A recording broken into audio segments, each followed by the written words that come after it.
But سوال یہ ہے کہ ابھی کچھ دن پہلے جو رانا ثناء اللہ صاحب نے گفتگو کی اور ظاہری بات ہے وہ زیر بحث آئی, اس کے اوپر پھر وفاقی وزیر اطلاعات کا ایک موقف آیا, پھر وہ سب کچھ ہوا. آپ کو لگتا ہے کہ وہ ڈیلیبریٹ تھی؟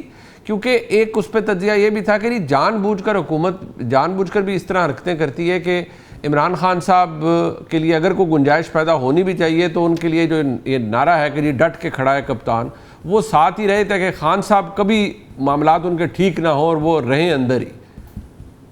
دیکھیں جس طرح ابھی میرے دونوں موزز جو دوسرے پینلسٹ ہیں انہوں نے آئین اور قانون کی بار بار بات کی, اور آپ نے بھی کہا کہ مزمل صاحب نے اور حسن صاحب نے آئین اور قانون کی جو بات کی, مجھے تو تاثر یہ ملا کہ ایک میں آئین کو سن رہا ہوں, دوسرا میں قانون کو سن رہا ہوں. آپ اس طرح کریں, ایک کے نیچے آئین لکھ دیں, دوسرے کے نیچے قانون لکھ دیں. اب یہ مجھے بتائیں کہ میں حسن بھائی کے نیچے آئین لکھوں اور مزمل بھائی کے نیچے قانون لکھوں, کیا لکھوں؟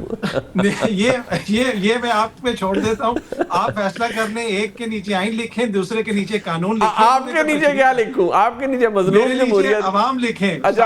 لکھیں ساحل عوام. ٹھیک ہو گیا. اچھا, دوسری بات یہ ہے کہ جہاں تک ڈٹ کے کھڑا والی بات ہے, دیکھیں ڈٹ کے تو اس وقت ایک ہی بندہ کھڑا اور وہ ہے شہباز شریف صاحب. پوری دنیا کے سامنے وہ ڈٹ کے کھڑے. طنز کر رہے ہیں آپ, طنز کر رہے ہیں. نہیں خدا نخواستہ میں کس طرح طنز کر سکتا ہوں. جس طرح حسن بھائی نے کہا کہ مزمل صاحب ہمارے سینئر ہیں اور میں ان کی ساری باتیں مانتا ہوں, تو ہمارے بھی سینئر ہیں, پر میں ان کی کوئی بھی بات نہیں مانتا اور کسی بھی بات کو وزن نہیں دیتا ہوں. لیکن یہ جو ڈٹ کے کھڑے ہونے والی بات تو یہ ہے, تو ڈٹ کے تو پھر اس وقت شہباز شریف صاحب بھی کھڑے ہیں. پوری دنیا دیکھ رہی ہے جو کچھ دنیا میں ہو رہا ہے. مسئلہ یہ ہے کہ ڈیلز تو آفر کی گئی ہیں, کسی کو اچھا لگے یا برا لگے. رانا صاحب نے کہا تھا, رانا صاحب کوئی خدا نخواستہ آج نووارد تو نہیں ہے سیاست میں. بالکل.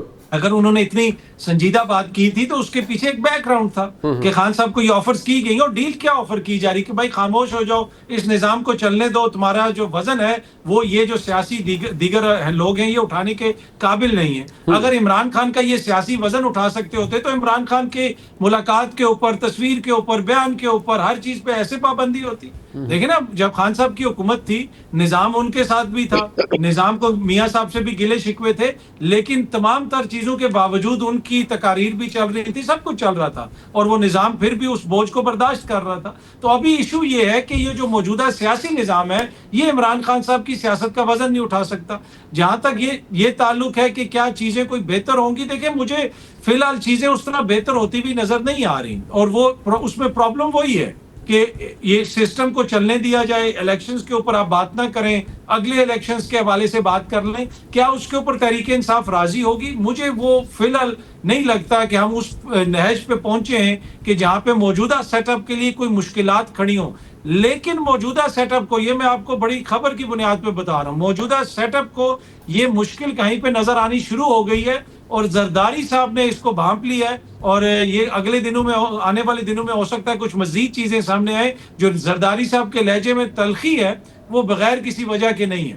اچھا, یہ حسن صاحب ایک تو پہلے یہ بتائیے گا کہ نظام خان صاحب کا بوجھ برداشت نہیں کر پا رہا. نمبر دو یہ کہ ان کو آفرز کی گئیں, اطہر بھائی کہہ رہے ہیں کہ وہ آپ کوئی مانے یا نہ مانے, وہ خان صاحب نے ایکسیپٹ نہیں کی, اور زرداری صاحب کو اسیس کر رہے ہیں وہ کہ بھئی, اسی لیے تو انہوں نے ریسنٹلی وہ کہا کہ جیل کے اندر بھی, اور یہ خیر بات وہ پہلے بھی کرتے رہے ہیں کہ 2 سال بعد جیل آپ سے پوچھتی ہے کہ بھئی کہاں آئے ہو, کیونکہ زرداری صاحب نے سب بڑی لمبی سے 11 سال پلس جیل کاٹی. جی, تو آپ کے نزدیک یہ بات تو دیکھیں حکومت ہے نا, محسوس تو کرتے ہوں گے ایک سیاسی ڈسکوائٹ تو موجود ہے ہمارے ملک کے اندر. نہیں, اب بات جو کر رہے ہیں کہ سیاسی وزن کی, تو کہہ رہے ہیں کہ وہ بوجھ نہیں اٹھا سکتی حکومت ان کے سیاسی وزن کا, یا نظام نہیں اٹھا سکتا. تو وزن تو کسی بھی سیاستدان کا ہوتا ہے عوام کے ساتھ.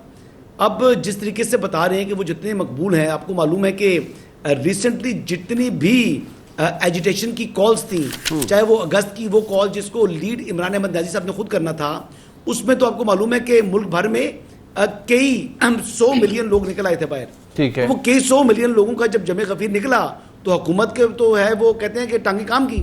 اب اس کے بعد جو 8 فروری کا انہوں نے ملٹی ملین مارچ کیا ملک بھر کے اندر, تو وہ ایک اور شو تھا, اتنا ڈیمانسٹریشن کیا کہ اس کی ایک نئی تاریخی رقم کر دی. اتنے لوگ سڑکوں پر آ چکے ہیں کہ آج تک کبھی کسی کے لیے اتنے لوگ نہیں نکلے جتنے عمران خان کے لیے اس 8 فروری کو لوگ نکلے تھے.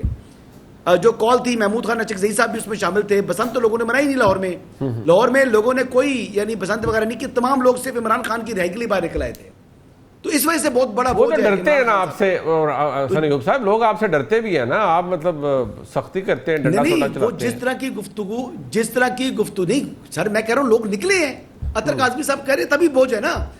اگر لوگ نہ نکلے ہوتے تو پھر تو بوجھ کوئی نہیں تھا.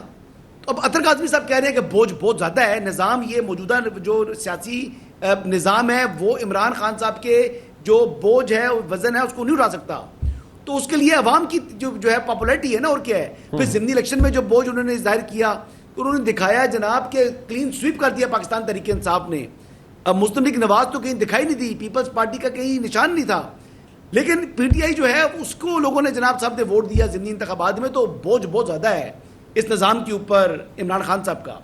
تو میں یہی باتیں کر رہا ہوں. اور ایون جو کہہ رہے ہیں کہ ڈٹ کے کھڑا ہے کپتان, میں رمضان مبارک کی بات ہے, اوورسیز پاکستانی وہ ڈاکٹر نہیں ہے. جی جی جی, اس نے مجھے خود بتایا کہ عمران خان صاحب ڈیل مانگ رہے ہیں. عمران خان صاحب نے ڈیل مانگی ہے, نظام نے ڈیل نہیں دی ان کو. نہ ڈیل دے رہے ہیں کیونکہ وہ پرنسپل اکیوز ہیں 9 مئی کے, اور 9 مئی ریاست پاکستان نے آج تک نہیں بلایا. نہیں بڑا حسن بھائی ابھی ضمانت کے فیصلوں کا, حسن بھائی جی ایچ کیو حملہ کیس بالکل چل رہا ہے. وہ ایک واحد کیس ہے جس کے اندر خان صاحب چارج شیٹ ہوئے ہیں, لیکن جو باقی کیسز کا ابھی بیل آرڈر آیا ہے اگر آپ اس کو پڑھیں تو اس میں جج صاحب کہہ رہے ہیں کہ استغاثہ نے ان کے خلاف کوئی ثبوت ہی نہیں ہے, جائے وقوع پہ یہ موجود نہیں ہے. وہ جو توشہ خانہ 1 کیس ہے اس کے اندر بھی جج صاحب یہی لکھ رہے ہیں بائی اینڈ لارج کے لیے وہ ثبوت کو ویریفائڈ نہیں ہے. تو عدالت ابھی تو یہ چھوٹی سٹیجز کے اوپر ہے نا, تو جج صاحب نے تو کہا ہے نہیں کہ ٹھیک ہے جی ان کو بیل ہم اس لیے دے رہے ہیں, انہوں نے میرٹ ڈسکس کر دیے ہیں آلموسٹ. تو یہ خان صاحب کو تو یہ تقویت ملتی ہے اس بیانیے کو کہ میرے خلاف تو کوئی ثبوت ہی نہیں ہے. جی میں بالکل, بہت سے مقدمات ایسے ہیں جہاں پر پروسیکیوشن کی بہت کمزوریاں تھیں. آپ یہ بات یاد رکھیں کہ سب سے کمزور مقدمہ جو ہے وہ ریاست کی مدعیت میں ہوتا ہے. ٹھیک ہے, لیکن جو جی ایچ کیو حملہ کیس کو جو شخص ڈیل کر رہا ہے وہ پروسیکیوٹر ظہیر شاہ نام ہے. یہ وہی ظہیر شاہ صاحب ہے جو کہ علیمہ خانم والا کیس بھی دیکھ رہے ہیں, اور وہ کوئی بھی ایسا فلا نہیں دے رہے, کوئی ایسی یعنی کہتے ہیں کہ جو ٹرائل کے اوپر کسی طریقے سے اثر انداز نہیں ہو رہے, صرف نظام کے مطابق جو ڈیو پروسیس ہے اسی کو فالو کرتے ہوئے ٹرائل کو آگے بڑھا رہی ہیں. اسی وجہ سے علیمہ خانم کے 13 مرتبہ بیلیبل اریسٹ وارنٹ جاری ہوئے, لیکن اس کے باوجود ان کو گرفتار نہیں کیا گیا. ظاہری بات ہے پروسیکیوٹر کی مرضی شامل تھی کہ گرفتار نہ کیا جائے. ٹھیک ہے, ان کو جتنی ڈیل دے سکتے ہیں دیں, وہ پروسیس جو ڈیو پروسیس ہے وہ فالو ہو رہا ہے. ٹھیک ہے, سائفر کے اندر وہ ڈیو پروسیس فالو نہیں ہوا تھا, ہیسٹ کے اندر ٹرائل کیے گئے تھے. اسی طریقے سے جی ایچ کیو حملہ کیس میں بھی وہی پروسیکیوٹر ہے اور ڈیو پروسیس فالو ہو رہا ہے. ٹھیک ہے, جہاں ڈیو پروسیس فالو نہیں ہوگا وہاں پر ایکیوز کو یعنی فائدہ ہوگا, اور جہاں ڈیو پروسیس فالو ہوا ہے وہاں پر ایکیوز جو ہے پھر اسی چکی سے گزرتا ہے جہاں سے ہم